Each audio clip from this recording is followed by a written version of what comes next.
శ్రేయస్ ఇషాన్కి ఏమైంది? ఈ ఏడాది బీసీసీఐ కాంట్రాక్ట్ల విషయంలో తీసుకున్న కొన్ని నిర్ణయాలు ఆశ్చర్యాన్ని కలిగించాయి. అసలు కాంట్రాక్ట్లో లేని జైస్వాల్ ఏకంగా బి కేటగిరీలోకి దూసుకొచ్చారు. ఈ కాంట్రాక్ట్లోకి ఎలా తీసుకుంటుందో తెలుసా? భారత్ తరపున కనీసం 3 టెస్టులు కానీ 8 వన్డేలు కానీ 10 టీ20లు కానీ ఆడి ఉండాలి. అప్పుడే బీసీసీఐ కాంట్రాక్ట్లోకి తీసుకుంటుంది.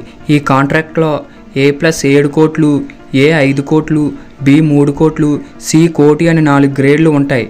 A+ కేటగిరీలో రోహిత్, కోహ్లీ, జడేజా, బుమ్రా ఉన్నారు. ఏలో గత ఏడాదిలాగే అశ్విన్, హార్దిక్, సామి ఉండగా సిరాజ్, రాహుల్, గిల్ కొత్తగా చోటు సంపాదించుకున్నారు. బిలో సూర్య, కులదీప్, జైస్వాల్, అక్షర్ పంత్ని బోర్డు ప్రకటించింది. ఇంకా సిలో 15 మంది ఉన్నారు. అందులోకి రింక్, దూబే, తిలక్, రుతురాజ్, బిష్ణోయ్ ఎంట్రీ ఇచ్చారు.